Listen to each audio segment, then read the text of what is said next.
उधमपुर में पीडब्ल्यूडी विभाग के अस्थायी कर्मचारियों द्वारा किया जा रहा धरना प्रदर्शन आज भी जारी रहा। वहीं इस धरने प्रदर्शन में आज शिवसेना के सदस्यों द्वारा पीडब्ल्यूडी विभाग के अस्थायी कर्मचारियों का समर्थन किया और सरकार से मांग करते हुए कहा कि सरकार को चाहिए कि जल्द से जल्द इन अस्थायी कर्मचारियों की मांगें पूरी कर दी जाएं।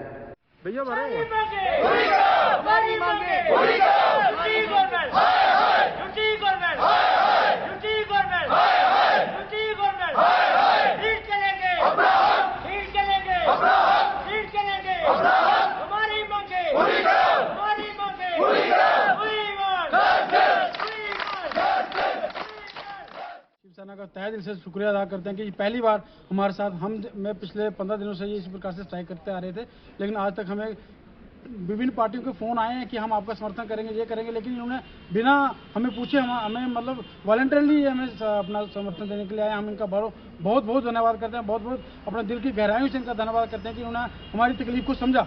हम पिछले 15 दिनों से यहाँ पे बैठे हैं, 16वां दिन है आज, और यही हमारी मांग है कि हमारा जो मिनिमम वेजेज एक्ट हमारा लागू किया जाए, हमें पेंडिंग वेजेज जो हमारी वो दी जाए, और हमारा जो रेगुलर वेतन जिस प्रकार से परमानेंट एम्प्लॉइज को दिया जाता है हमें वैसे ही दिया जाए। लेकिन आज इन्होंने बहुत अच्छी पहल की है, आज से ये हमारे साथ यहाँ पे बैठे हैं, तो इसके लिए हम इनका बहुत बहुत धन्यवाद करते हैं कि इन्होंने हमारी तकलीफ को समझा और हमारे साथ आके यहाँ पे बैठे। Thank you. मैं संजीव कुमार, शिवसेना जिला प्रधान उधमपुर। आज हमने देखा कि काफ़ी दिनों से ये प्रदर्शन कर रहे हैं पीडब्ल्यूडी डिपार्टमेंट वाले। हमें आज मौका मिला है इनके साथ समर्थन करने का।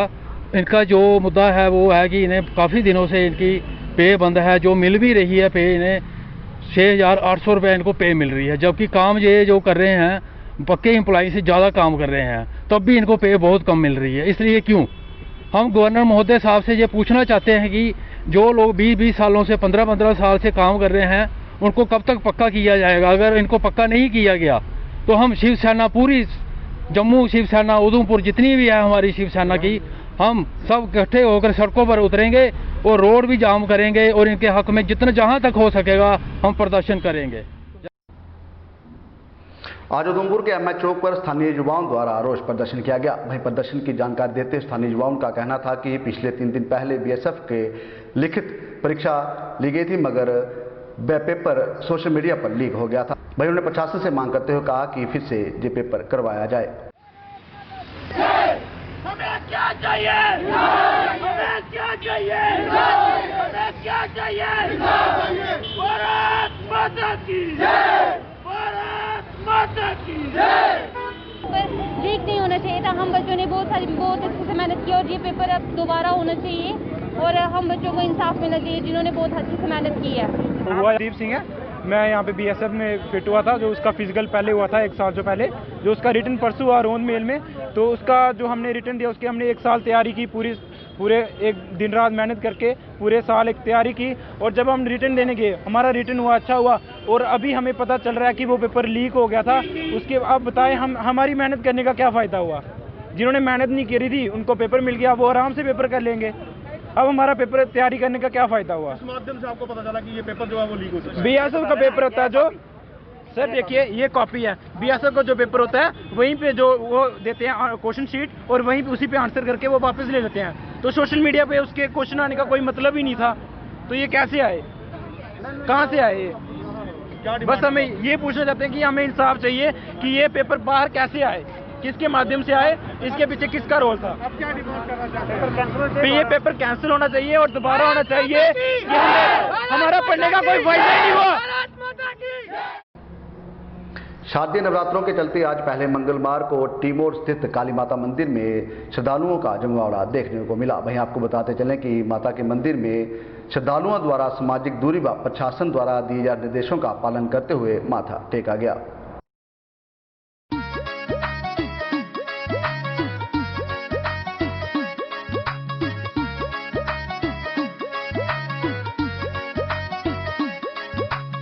फीता फीता फीता फीता फीता फीता ओयो लोग की तार जान दे, ओयो लोग की तार जान दे जिन्ना दर्द में याद कीता, ओयो लोग की तार जान दे जिन्ना दर्द में याद कीता, ओयो लोग की तार जान दे जिन्ना दर्द में याद कीता।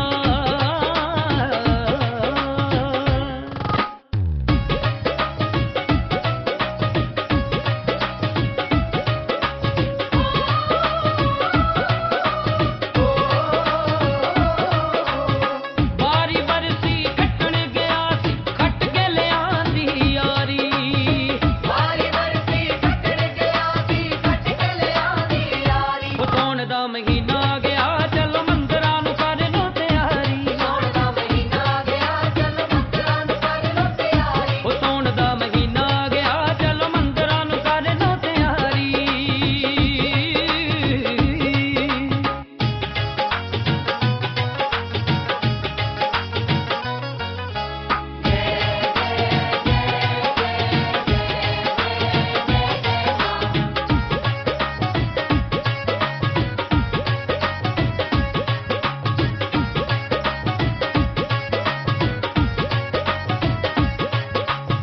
तारे तारे तारे तारे तारे तारे आओ सारे रल मिल के आओ सारे रल मिल के लाओ अंब के दिनां दे जयकारे आओ सारे रल मिल के लाओ अंब के दिनां दे जयकारे आओ सारे रल मिल के लाओ अंब के दिनां दे जयकारे ओ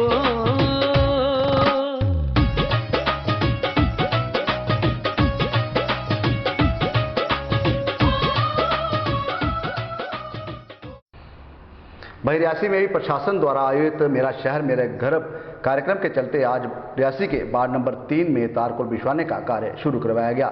इस मौके पर एडिशनल सेक्रेटरी सूरज प्रकाश रखवाल मुख्य रूप से मौजूद थे। वहीं इस मौके पर नगर पालिका के प्रधान व उप प्रधान के साथ साथ कई पार्षद भी मौजूद रहे।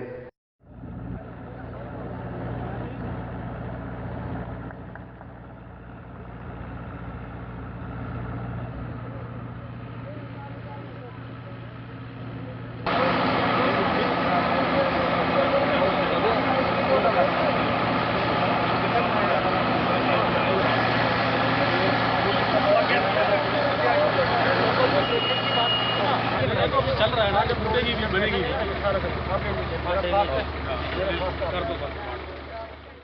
लेके मेरे सीनियर सिटीजन से भी बात हुई, जैसे मैंने कल भी बताया था। हमारे सारे जो वार्ड मेंबर्स हैं, इन वाइस प्रेसिडेंट साहब, प्रेसिडेंट साहब, बाकी सारे ऑफिसर मिलके, तो मैन जो यहाँ पे लोगों ने समस्याएं बताई, जो फिर रिप्रेजेंटेटिव ने बताई, वो यही बताई कि उनकी ड्रेनेज वगैरह की बहुत प्रॉब्लम है, लैंड एंड ड्रेनेज पुरानी थी वो बड़ी प्रॉब्लम है, और इसके अलावा कनेक्टिविटी की कहीं कहीं प्रॉब्लम है। फिर इनके पास जो एसेट्स हैं उनको डेवलप करने के लिए ये काफ़ी इच्छुक है। तो अभी जैसे कल भी मैडम डीसी ने भी बताया था कि 1 करोड़ रुपये आया हुआ है, तो इनके जो वार्ड मेंबर से बड़े क्यूरियस लगे और इनकी सोच बड़ी अच्छी है। ये बोल रहे, इन्होंने जो कल बात की कि हम जो भी काम करेंगे क्यूमुलेटिवली करेंगे, इकट्ठे होकर काम करेंगे ताकि टाउन में रिजल्ट विजिबल होंगे। तो इसी को आप देख रहे हैं कि अभी हम यहाँ ब्लैक टॉपिंग के लिए आए हुए थे, निरीक्षण किया हुआ है, सारे वार्ड मेंबर से आए हुए हैं। और अभी हम जो कल कुछ जगह बच गई हैं जैसे प्रोग्राम के हिसाब से, अभी हम वहाँ भी जाएंगे। तो फाइनल जो हमें सारी इनपुट मिलेगा वो शाम को 4-5 बजे तक हमें हो जाएगा कवर ये सारा। सबसे पहले है कि समस्याएं क्या है, उन समस्याओं के लिए हर जगह आपको जैसे नॉलेज में है एक एक ऑफिसर भेजे हुए हैं, और वो एक ऑफिसर डिस्ट्रिक्ट एडमिनिस्ट्रेशन के साथ जितने ऑफिसर जिस टाउन में हैं उनके साथ मिलके, लोगों के साथ मिलके सारा डाटा ले रहे हैं। एक बार अब जैसे डाटा कलेक्ट हो जाता है उसके साथ साथ में फिर काम भी स्टार्ट हो जाता है। आपने देखा बैक टू विलेज प्रोग्राम में कल भी डीसी मैडम ने बोला कि कल उन्होंने 1.5 करोड़ रुपया रिलीज़ किया हुआ है। तो कहने का मतलब ये है कि जब कोई काम हम स्टार्ट कर देंगे, जब कोई समस्या आएगी फिर उस पर रिडर्सल स्टार्ट हो जाता है।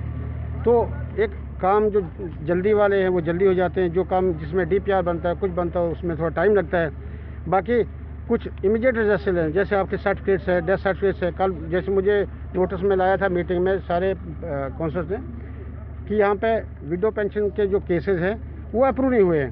तो इनका मानना था कि 100 के करीब पेंडिंग है, लेकिन जब मैंने पूरी रिपोर्ट मंगाई तो टोटल 6 केसेस पेंडिंग थे, जिसमें हैंडीकैप्ड अलग है, विडो अलग है, ओल्ड एज पेंशन अलग है, बाकी सारे अप्रूव थी। वो लिस्ट मैंने चेयरमैन साहब के हवाले कर दिए। इनको मैंने बोला कि आप बैंक से पता करें ये पैसा क्यों नहीं मिल रहा उन लोगों को। तो आज ये शायद आज या कल में जाएंगे और जिन को केसेज है उनको बेनिफिट मिल जाएगा। उधमपुर के मेट्रो स्टैंड से उमारा मोड़ को जाने वाले मार्ग की खस्ता हालत होने के कारण स्थानीय लोग काफ़ी परेशान थे, मगर अब इस मार्ग की मुरम्मत के लिए 15 करोड़ रुपए मंजूर कर दिए गए हैं, जिसकी जानकारी देते हुए म्युनिसिपल काउंसिल के प्रधान सुरेंद्र सिंह खालसा ने सरकार व पूर्व विधायक पवन कुमार गुप्ता का धन्यवाद किया। ये काफ़ी देर से जो है इसका जद्दोजहद चल रही थी। हमारे जो माननीय MLA पवन गुप्ता जी हैं, उनकी तरफ से भी काफ़ी इसके लिए जद्दोजहद की गई थी, इसके पेपर भी भेजे गए थे। तो अभी जो एलजी साहब यहाँ पे जिनका उनका विजिट था यहाँ पे उधमपुर में, उसके लिए यहाँ पे वो आए थे, उसमें जो हमने डिमांड्स रखी थी उसमें एक प्रमुख मांग ये भी थी कि जो वाइडनिंग ऑफ ये जो सर्कुलर रोड है हमारी, ये बहुत छोटी है, यहाँ तकरीबन जाम लगता है, साफ तरह से नहीं होती, सैरगा रोड भी बोली जाती है ओमाड़ा तक। तो उसकी वाइडनिंग के लिए अभी जो है कल एक लेटर जो पीडब्ल्यूडी डिपार्टमेंट को आया है, तो उसमें तकरीबन कोई 15 करोड़ रुपया जो है इसमें इसके लिए सैंक्शन हुआ है कि आप 15 करोड़ रुपया इसमें जो भी टेंडर लगेंगे इसके बाद में, वो बाद का प्रोसेस है। लेकिन इससे मुझे लगता है कि शहरवासियों की एक बहुत बड़ी उपलब्धि है। इसके लिए मैं डॉक्टर अपने जो हमारे माननीय विधायक जी पुराने थे, एमएलए जी हमारे पवन गुप्ता जी और हमारे डॉक्टर योगेश्वर जी, उनकी भी मेहनत है, हमारी पूरी काउंसिल ने इसमें काफ़ी मेहनत की है। सभी लोगों ने जो मिलजुल कर एक जो उसके लिए दिया था, तो मुझे लगता है कि हमारी जो केंद्र में सरकार है, भारतीय जनता पार्टी की सरकार, उनका धन्यवाद करना चाहूँगा, मोदी जी का धन्यवाद करना चाहूँगा, हमारे माननीय प्रधानमंत्री जी हैं, और जो हमारे डॉक्टर जितेंद्र सिंह जी जो हैं हमारे एमओएस, उनका धन्यवाद करना चाहूँगा। और सभी लोगों को मैं कहना चाहूँगा कि ये जो एक बहुत बड़ी उपलब्धि है हमारे शहर के लिए कि तकरीबन 15 करोड़ रुपए की जो हमारे यहाँ पे राशि जो है। उधमपुर के रिवायत पैलेस में प्रशासन द्वारा आयोजित कार्यक्रम मेरा शहर मेरा गर्व में आज भी प्रिंसिपल सेक्रेटरी पवन कोतवाल मुख्य रूप से मौजूद थे। वहीं इसी कार्यक्रम में सरकार द्वारा चलाई जा रही स्कीमों के बारे में जानकारी दी गई।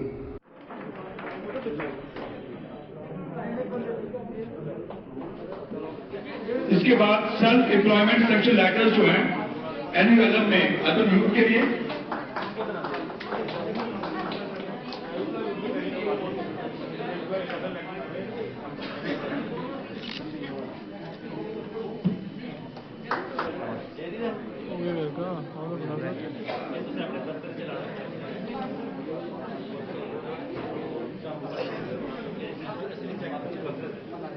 इसके बाद सर बिना तालियों के ये आपके सामने मंच पर, इसके बाद संजीव कुमार, सुषमा देवी, रमन, जिनका 1.5 लाख रुपए का ये सहायता राशि का ये सेक्शन लेकर यूज के लिए घोड़े और खच्चर के काम के लिए इन्हें 1.5 लाख रुपया याद सहायता राशि के तौर पर मिला है। जसवीर सिंह जिन्हें कॉस्मेटिक जनरल स्टोर के लिए 2 लाख रुपए का ये अनुदान, और जनरल स्टोर के लिए जसवीर सिंह जी। संजीव कुमार जी जिन्हें फोटोग्राफी को और आगे बढ़ाने के लिए 2 लाख रुपए का अनुदान। सुषमा देवी जी को 2 लाख रुपया एक करियाना स्टोर के लिए अनुदान के रूप में। सुषमा देवी जिन्हें पंजाब नेशनल बैंक में जम्मू से 2 लाख रुपए का ट्रेनिंग का काम, सिलाई के काम को बढ़ाने के लिए श्री रमन कुमार बोलने के लिए 2 लाख श्री अजय कुमार जी। उसके बाद सुषमा देवी एक जनरल स्टोर के लिए 2 लाख रुपए आज इस मंच पर आप सबके सामने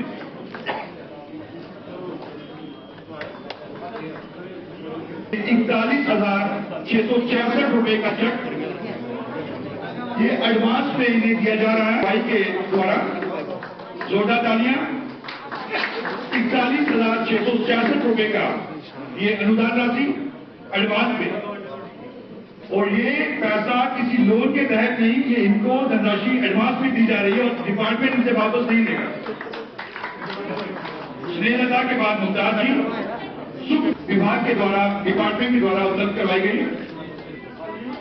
तोशी देवी वार्ड नंबर 5 उधमपुर से, तोशी देवी जिन्हें भी PMAY अर्बन 66 रुपए का ये अनुदान अपना मकान बनाने के लिए एडवांस में। आज दूसरे दिन हमने जो पहला फंक्शन है उसमें हमने जो अलग अलग जो लोग हैं या लाभार्थी हैं उनको गवर्नमेंट ऑफ इंडिया की अलग अलग स्कीम्स और स्टेट की अलग अलग स्कीम्स, जो यूटी की अलग अलग स्कीम्स जो हैं उनके तहत धनराशि और लोन्स जो हैं वो उपलब्ध कराएं।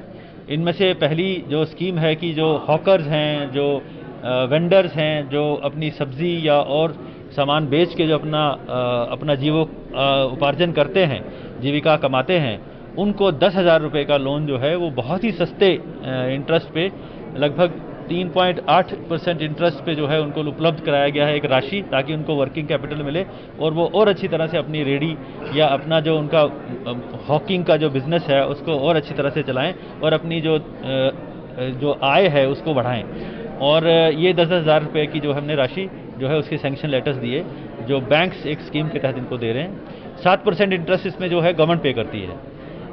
और दूसरी जो स्कीम हमने कि इसी के तहत जो लोग जिनकी अपने छोटे छोटे इंटरप्राइज हैं, अपनी अपनी शॉप्स हैं, कोई टेलरिंग की है, कोई कॉस्मेटिक्स की है, कोई किराने की है, या कोई और जो शॉप्स जो ऑलरेडी चला रहे हैं, उनको और अच्छी तरह से उनको स्टॉक करें और अच्छी तरह से वहाँ पे सामान डालें। उसके लगभग कोई 2-2 लाख के लोन जो हैं वो भी बैंक्स ने सैंक्शन किए हैं, और वो भी सब्सिडाइज रेट पे जो है, क्योंकि उसमें इंटरेस्ट सब्सिडी का कंपोनेंट बहुत रहता है, तो सस्ते दामों पे या सस्ते कॉस्ट के ऊपर ये लोन जो हैं इन लोगों को उपलब्ध कराए गए हैं, ताकि अपना बिजनेस बढ़ाएं, अपनी दुकानों में और माल डालें और अच्छा माल डालें, जिससे कि उनकी आय बढ़े और उनकी दुकानों में भी जो लोग काम करते हैं वो और आदमी लगाएं, ताकि एम्प्लॉयमेंट भी बढ़े। और तीसरी जो इसमें स्कीम थी कि जो लोग होमलेस हैं, जिनको घर नहीं है, तो जिस तरह हमारे गांव में स्कीम है आवास योजना, प्राइम मिनिस्टर आवास योजना, उसी तरह शहर के अंदर भी ये आवास योजना एक स्कीम है, जिसके तहत लोगों को पहली किस्त जो हमने आज दी 41,600 रुपये की किस्त जो है वो ग्रांट है, मतलब उसमें वो लोन नहीं है, वो ग्रांट है, वो पैसा उन्हीं को ही परमानेंट दिया जाता है, उसको वापस नहीं दिया जाता। वो भी जो है हमने बहुत सारे लाभार्थियों को यहाँ पे आज बांटे।